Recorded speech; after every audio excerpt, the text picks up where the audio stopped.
नमस्कार दोस्तों। कहानियों की श्रृंखला में आज सुनेंगे मुंशी प्रेमचंद जी की कहानी स्वांग। लेकिन उससे पहले मेरा आपसे विनम्र अनुरोध है कि अगर आपको मेरी कहानियाँ अच्छी लगती हैं तो मेरे चैनल को सब्सक्राइब ज़रूर करें, लाइक करें, शेयर करें और बेल आइकन दबाना बिल्कुल भी ना भूलें। आज सुनिए स्वांग। राजपूत खानदान में पैदा हो जाने ही से कोई सूरमा नहीं हो जाता और ना नाम के पीछे सिंह की दुम लगा देने से ही बहादुरी आती है। गजेंद्र सिंह के पुरखे किसी जमाने में राजपूत थे, इसमें संदेह की गुंजाइश नहीं। लेकिन इधर 3 पुश्तों से तो नाम के सिवा उनमें राजपूती के कोई लक्षण न थे। गजेंद्र सिंह के दादा वकील थे और जिरह या बहस में कभी कभी राजपूती का प्रदर्शन कर जाते थे। बाप ने कपड़े की दुकान खोलकर इस प्रदर्शन की भी गुंजाइश न रखी और गजेंद्र सिंह ने तो लुटिया ही डुबो दी। डील डॉल में भी फर्क आता गया। भूपेंद्र सिंह का सीना लंबा चौड़ा था, नरेंद्र सिंह का पेट लंबा चौड़ा था, लेकिन गजेंद्र सिंह का कुछ भी लंबा चौड़ा न था। वह हल्के फुल्के गोरे चिट्ठे, ऐनकबाज, नाजुक बदन, फैशनेबल बाबू थे। उन्हें पढ़ने लिखने से दिलचस्पी थी। मगर राजपूत कैसा ही हो, उसकी शादी तो राजपूत खानदान ही में होगी। गजेंद्र सिंह की शादी जिस खानदान में हुई थी, उस खानदान में राजपूती जौहर बिल्कुल फना न हुआ था। उसके ससुर पेंशन सूबेदार थे, साले शिकारी और कुश्तीबाज। शादी हुए 2 साल हो गए थे, लेकिन अभी तक एक बार भी ससुराल न आ सका। इम्तहानों से फुर्सत ही न मिलती थी। लेकिन अब पढ़ाई ख़त्म हो चुकी थी, नौकरी की तलाश थी। इसलिए अब की होली के मौके पर ससुराल से बुलावा आया तो उसने कोई हील हुज्जत न की। सूबेदार की बड़े बड़े अफसरों से पहचान थी। फौजी अफसरों की हुक्काम कितनी कद्र और कितनी इज्जत करते हैं, यह उसे खूब मालूम था। समझा मुमकिन है सूबेदार साहब की सिफारिश से नायब तहसीलदारी में नामजद हो जाए। इधर श्याम दुलारी से भी साल भर से मुलाकात नहीं हुई थी। एक निशाने से 2 शिकार हो रहे थे। नया रेशमी कोट बनवाया और होली के एक दिन पहले ससुराल जा पहुंचा। अपने गरांडील सालों के सामने बच्चा सा मालूम होता था। तीसरे पहर का वक्त था। गजेंद्र सिंह अपने सालों से विद्यार्थी काल के कारनामे बयान कर रहा था। फुटबॉल में किस तरह एक देव जैसे लंबे तड़ंगे गोरे को पटकनी दी, हॉकी मैच में किस तरह अकेले गोल कर लिया कि इतने में सूबेदार साहब देव की तरह आकर खड़े हो गए और बड़े लड़के से बोले, अरे सुनो, तुम यहाँ बैठे क्या कर रहे हो? बाबूजी शहर से आए हैं, इन्हें ले जाकर जरा जंगल की सैर करा लाओ, कुछ शिकार विकार खिलाओ। यहाँ ठंठर वंठर तो है नहीं, इनका जी घबराता होगा। वक्त भी अच्छा है, शाम तक लौट आओगे। शिकार का नाम सुनते ही गजेंद्र सिंह की नानी मर गई। बेचारे ने उम्र भर कभी शिकार न खेला था। यह देहाती उजड़ लौंडे उसे न जाने कहाँ कहाँ दौड़ाएंगे। कहीं किसी जानवर से सामना हो गया तो कहीं के न रहे। कौन जाने हिरन ही चोट कर बैठे। हिरन भी तो भागने की राह न पाकर कभी कभी पलट पड़ता है। कहीं भेड़िया निकल आए तो काम ही तमाम कर दे। बोले, मेरा तो इस वक्त शिकार खेलने को जी नहीं चाहता, बहुत थक गया हूँ। सूबेदार साहब ने फरमाया, तुम घोड़े पर सवार हो लेना, यही तो देहात की बहार है। चुन्नू, जाकर बंदूक ला, मैं भी चलूँगा। कई दिन से बाहर नहीं निकला, मेरा राइफल भी लेते आना। चुन्नू और मुन्नू खुशी खुशी बंदूक लेने दौड़े। इधर गजेंद्र की जान सूखने लगी। पछता रहा था कि नाहक इन लौंडों के साथ गपशप करने लगा। जानता कि यह बला सिर पर आने वाली है तो आते ही फौरन बीमार बनकर चारपाई पर पड़ा रहता। अब तो कोई हीला भी नहीं कर सकता था। सबसे बड़ी मुसीबत थी घोड़े की सवारी। देहाती घोड़े यूं ही थान पर बंधे बंधे टर्रे हो जाते हैं और आसान सा कच्चा सवार देखकर तो वह और भी सेखियां बघारने लगते हैं। कहीं अलफ हो गया, मुझे लेकर किसी नाले की तरफ बेतहाशा भागा तो खैरियत नहीं। दोनों साले बंदूक लेकर आ पहुँचे। घोड़ा भी खिंचकर आ गया। सूबेदार साहब शिकारी कपड़े पहनकर तैयार हो गए। अब गजेंद्र के लिए कोई हीला न रहा। उसने घोड़े की तरफ कनखियों से देखा। बार बार जमीन पर पैर पटकता था, हिनहिनाता था। उठी हुई गर्दन, लाल आंखें, कनौतियाँ खड़ी, बोटी बोटी फड़क रही थी। उसकी तरफ देखते हुए डर लगता था। गजेंद्र दिल में सहम उठा, मगर बहादुरी दिखाने के लिए घोड़े के पास जाकर उसके गर्दन पर इस तरह थपकियाँ दी कि जैसे पक्का शहसवार है, और बोला, जानवर तो दमदार है, मगर मुनासिब नहीं मालूम होता कि आप लोग पैदल चलें और मैं घोड़े पर बैठूं। ऐसा कुछ थका नहीं, मैं भी पैदल ही चलूँगा, इसका मुझे अभ्यास है। सूबेदार ने कहा, बेटा जंगल दूर है, थक जाओगे। बड़ा सीधा जानवर है, बच्चा भी सवार हो सकता है। गजेंद्र ने कहा, जी नहीं, मुझे भी यूं ही चलने दीजिए, गपशप करते हुए चलेंगे। सवारी में वह लुत्फ कहाँ। आप बुजुर्ग हैं, आप सवार हो जाएं। चारों आदमी पैदल चले। लोगों पर गजेंद्र की इस नम्रता का बहुत अच्छा असर हुआ। सभ्यता और सदाचार तो शहर वाले ही जानते हैं, तिस पर इल्म की बरक। थोड़ी दूर के बाद पथरीला रास्ता मिला। एक तरफ हरा भरा मैदान, दूसरी तरफ पहाड़ का सिलसिला। दोनों ही तरफ बबूल, करील, करौंद और ढाक के जंगल थे। सूबेदार साहब अपनी फौजी जिंदगी के पिटे हुए किस्से कहते चले आते थे। गजेंद्र तेज चलने की कोशिश कर रहा था, लेकिन बार बार पिछड़ जाता था और उसे 2-4 कदम दौड़कर उनके बराबर होना पड़ता था। पसीने से तर हाँफता हुआ अपनी बेवकूफ़ी पर पछताता चला जाता था। यहाँ आने की ज़रूरत ही क्या थी। श्याम दुलारी महीने 2 महीने में आ ही जाती। मुझे इस वक्त कुत्ते की तरह दौड़ते आने की क्या ज़रूरत थी। अभी से यह हाल है, शिकार नज़र आ गया तो मालूम नहीं क्या आफत आएगी। मील 2 मील की दौड़ तो उनके लिए मामूली बात है, मगर यहाँ तो कचूमर ही निकल जाएगा। शायद बेहोश होकर ही गिर पड़ूं। पैर अभी से मन भर के हो रहे थे। यकाएक रास्ते में सेमल का एक पेड़ नजर आया। नीचे लाल लाल फूल बिछे हुए थे, ऊपर सारा पेड़ गुलनार हो रहा था। गजेंद्र वहीं खड़ा हो गया और उस पेड़ को मस्तानी निगाहों से देखने लगा। चुन्नू ने पूछा, क्या है जिया जी, रुक कैसे गए? गजेंद्र सिंह ने मुग्ध भाव से कहा, कुछ नहीं, इस पेड़ का आकर्षक सौंदर्य देखकर दिल बाग बाग हुआ जा रहा है।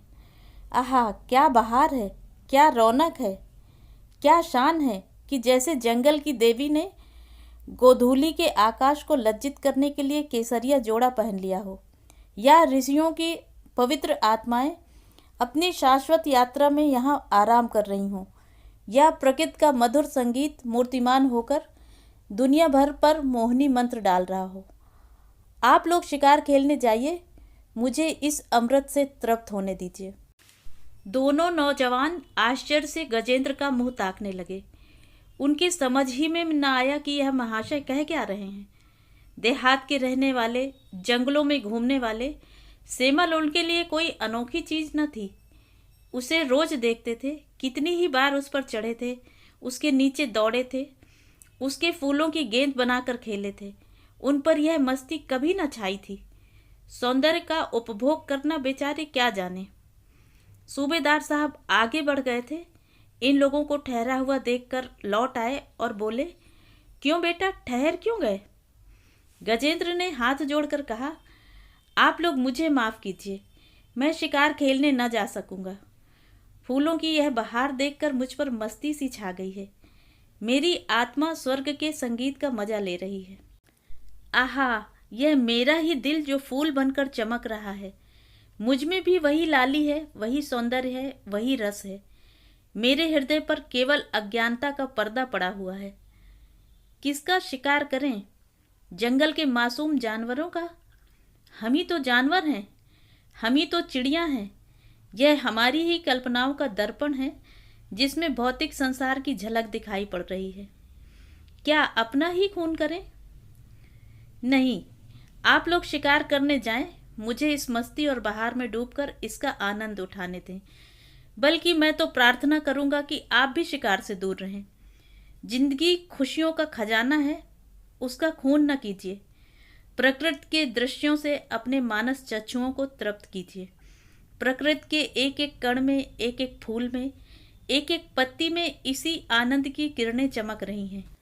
खून करके आनंद के इस अक्षय स्रोत को अपवित्र न कीजिए। इस दार्शनिक भाषण ने सभी को प्रभावित कर दिया।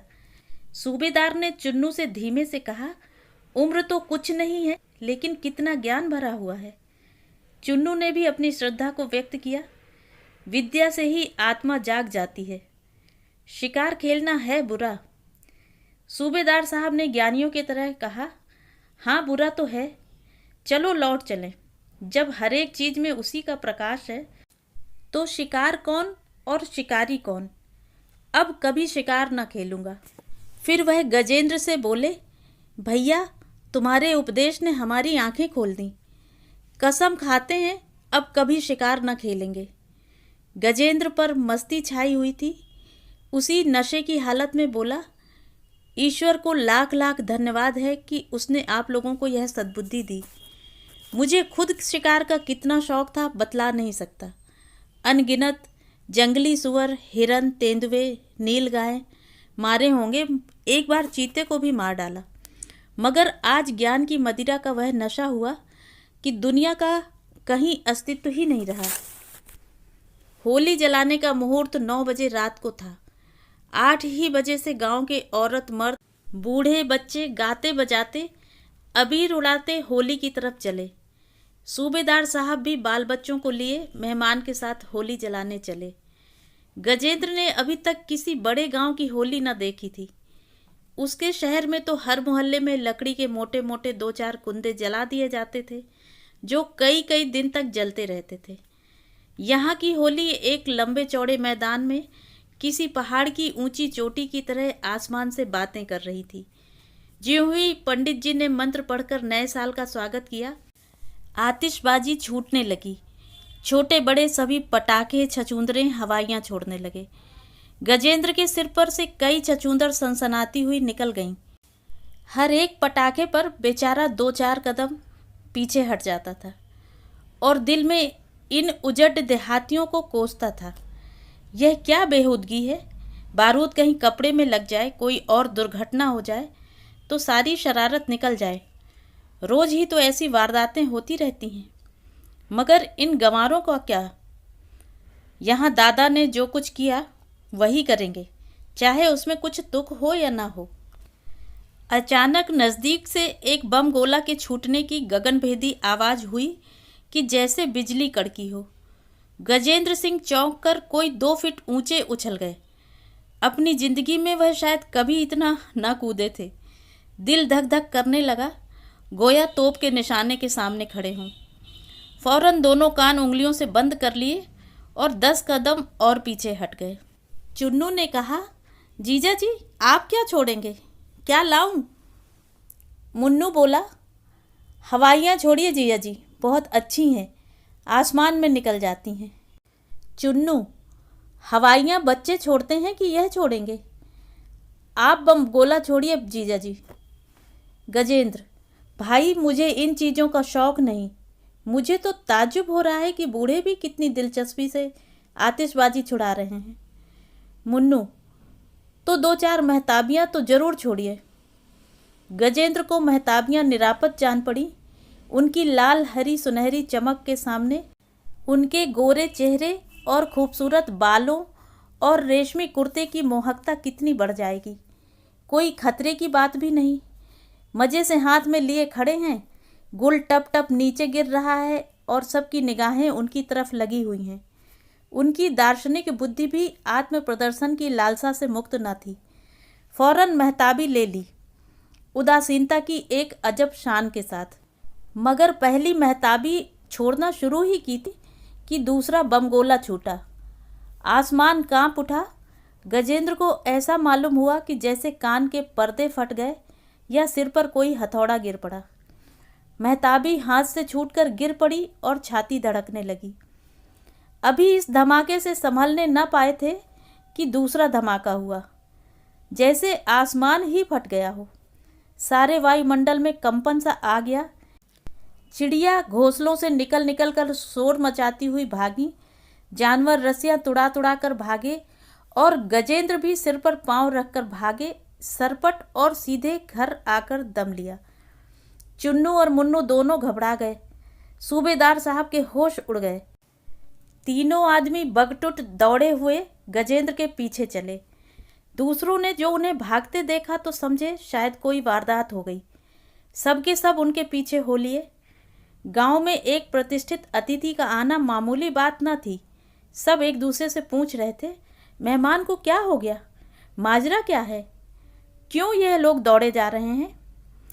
एक पल में सैकड़ों आदमी सूबेदार साहब के दरवाजे पर हालचाल पूछने के लिए जमा हो गए।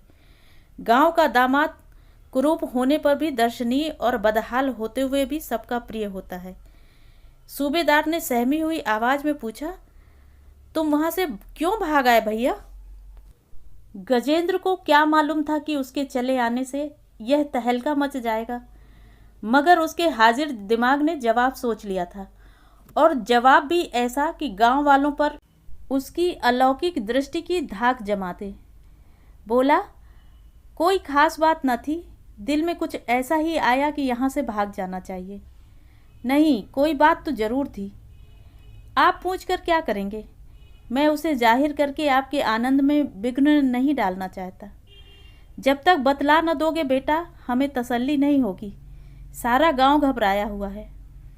गजेंद्र ने फिर सूफियों का सा चेहरा बनाया, आंखें बंद कर लीं, जम्हाइयाँ ली और आसमान की तरफ देखकर बोले, बात यह है कि ज्यों ही मैंने महताबी हाथ में ली, मुझे मालूम हुआ जैसे किसी ने उसे मेरे हाथ से छीनकर फेंक दिया। मैंने कभी आतिशबाजियां नहीं छोड़ी, हमेशा उनको बुरा भला कहता रहा हूँ। आज मैंने वह काम किया जो मेरी अंतरात्मा के खिलाफ था। बस गजब ही तो हो गया। मुझे ऐसा मालूम हुआ जैसे मेरी आत्मा मुझे धिक्कार रही है। शर्म से मेरी गर्दन झुक गई और मैं इसी हालत में वहाँ से भागा। अब आप लोग मुझे माफ़ करें, मैं आपके जश्न में शरीक न हो सकूँगा। सूबेदार साहब ने इस तरह गर्दन हिलाई कि जैसे उनके सिवा वहाँ कोई इस आध्यात्म का रहस्य नहीं समझ सकता। उनकी आंखें कह रही थीं, आती हैं तुम लोगों को समझ में यह बातें, तुम भला क्या समझोगे, हम भी कुछ कुछ ही समझते हैं। होली तो नियत समय जलाई गई थी, मगर आतिशबाजियां नदी में डाल दी गईं। शरीर लड़कों ने कुछ इसलिए छिपा कर रख ली कि गजेंद्र चले जाएंगे तो मज़े से छुड़ाएंगे। श्याम दुलारी ने एकांत में कहा, तुम तो वहाँ से खूब भागे। गजेंद्र अकड़ कर बोले, भागता क्यों, भागने की तो कोई बात न थी। मेरी तो जान ही निकल गई कि ना मालूम क्या हो गया। तुम्हारे ही साथ मैं भी दौड़ी आई। टोकरी भर आतिशबाजी पानी में फेंक दी गई। यह तो रुपए को आग में फूंकना है। होली में भी न छोड़े तो कब छोड़े, त्योहार इसीलिए तो आते हैं। अरे त्योहार में गाओ बजाओ, अच्छी अच्छी चीज़ें पकाओ खाओ, खैरात करो या दोस्तों से मिलो, सबसे मोहब्बत से पेश आओ। बारूद उड़ाने का नाम त्योहार नहीं है। रात के 12 बज गए थे। किसी ने दरवाजे पर धक्का मारा। गजेंद्र ने चौंक कर पूछा, यह धक्का किसने मारा। श्यामा ने लापरवाही से कहा, बिल्ली इल्ली होगी। कई आदमियों के फटफट करने की आवाज़ें आईं, फिर किवाड़ पर धक्का पड़ा। गजेंद्र को कपकपी छूट गई। लालटेन लेकर दराज से झांका तो चेहरे का रंग उड़ गया। 4-5 आदमी कुर्ते पहने, पगड़ियाँ बांधे, दाढ़ियाँ लगाए, कंधे पर बंदूकें रखे, किवाड़ को तोड़ डालने की ज़बरदस्त कोशिश में लगे हुए थे। गजेंद्र कान लगाकर बातें सुनने लगा। दोनों सो गए हैं, किवाड़ तोड़ डालो, माल अलमारी में है।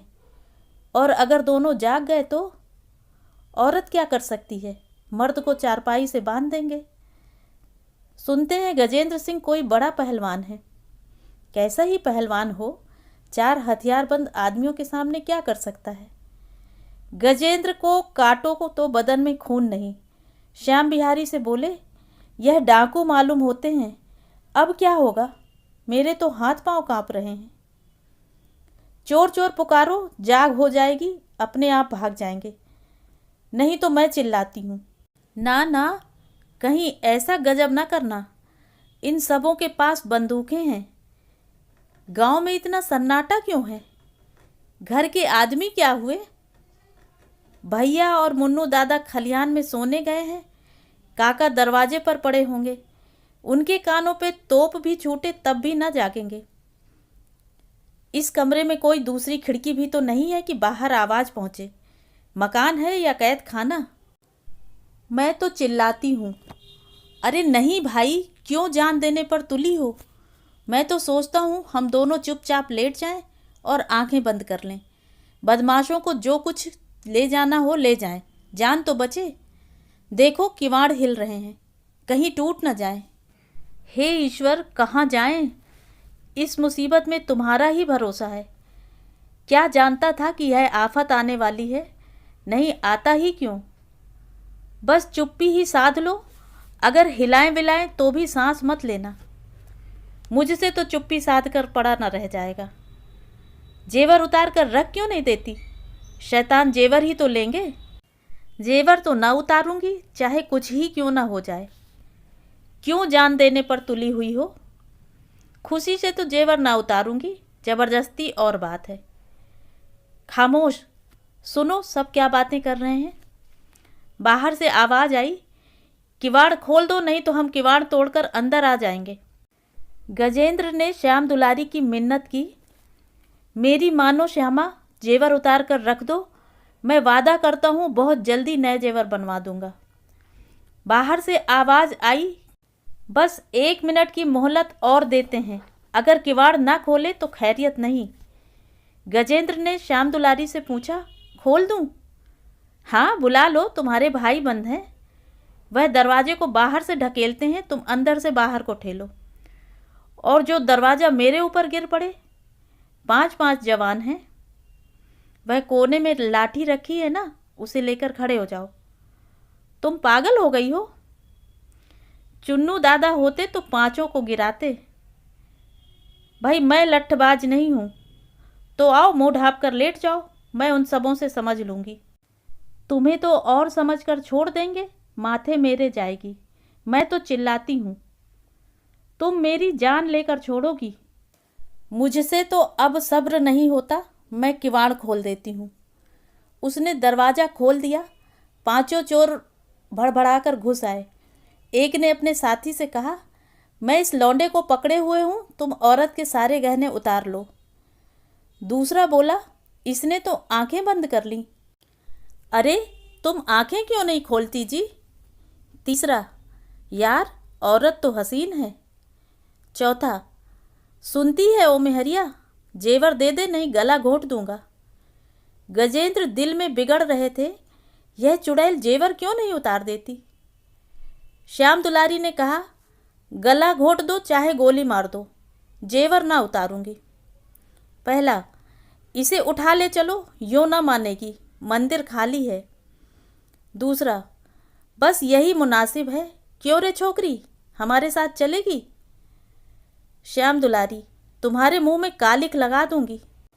तीसरा, ना चलेगी तो इस लौंडे को ले जाकर बेच डालेंगे। श्यामा, एक एक को हथकड़ी लगवा दूंगी। चौथा, क्यों इतना बिगड़ती है महारानी, जरा हमारे साथ चली क्यों नहीं चलती। क्या हम इस लौंडे से भी गए गुजरे हैं? क्या रह जाएगा अगर हम तुझे ज़बरदस्ती उठाकर ले जाएंगे? यूँ सीधी तरह नहीं मानती।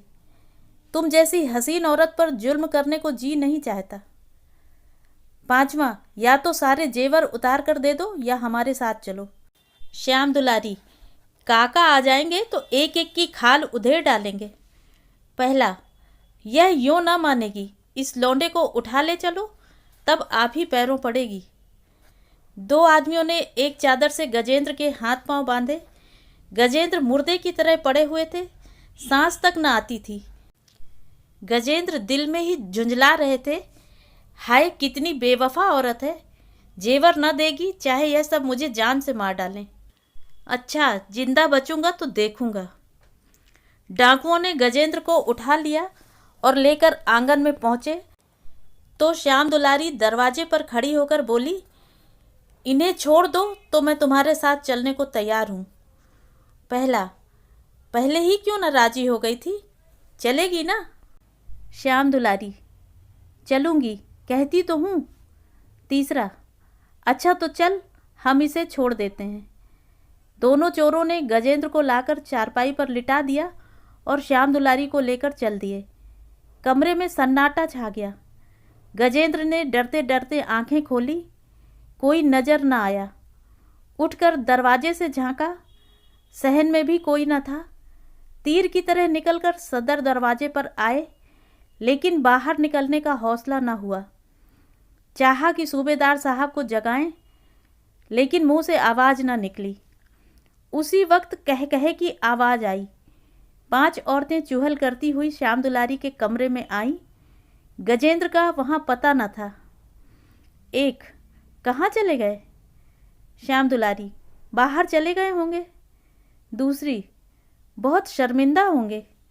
तीसरी, डर के मारे तो उनकी सांस ही बंद हो गई थी। गजेंद्र ने बोलचाल सुनी तो जान में जान आई। समझे शायद घर में जाग हो गई है।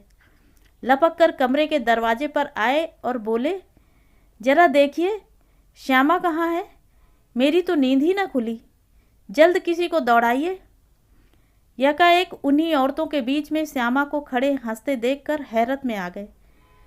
5 सहेलियों ने हंसना और तालियां पीटना शुरू कर दिया। एक ने कहा, वाह जीजा जी, देख लिया आपकी बहादुरी। श्याम दुलारी, तुम सबकी सब शैतान हो। तीसरी, बीबी तो चारों के साथ चली गई और आपने सांस तक न ली। गजेंद्र समझ गए बड़ा धोखा खाया, मगर जबान के शेर फौरन बिगड़ी बात बना ली। बोले, तो क्या करता, तुम्हारा स्वांग बिगाड़ देता। मैं भी इस तमाशे का मजा ले रहा था। अगर सबों को पकड़कर मूछें उखाड़ लेता तो तुम कितना शर्मिंदा होती। मैं इतना बेरहम नहीं हूँ। सब की सब गजेंद्र का मुंह देखती रह गईं। तो ये थी कहानी। कहानी आपको कैसी लगी कमेंट करके ज़रूर बताएं।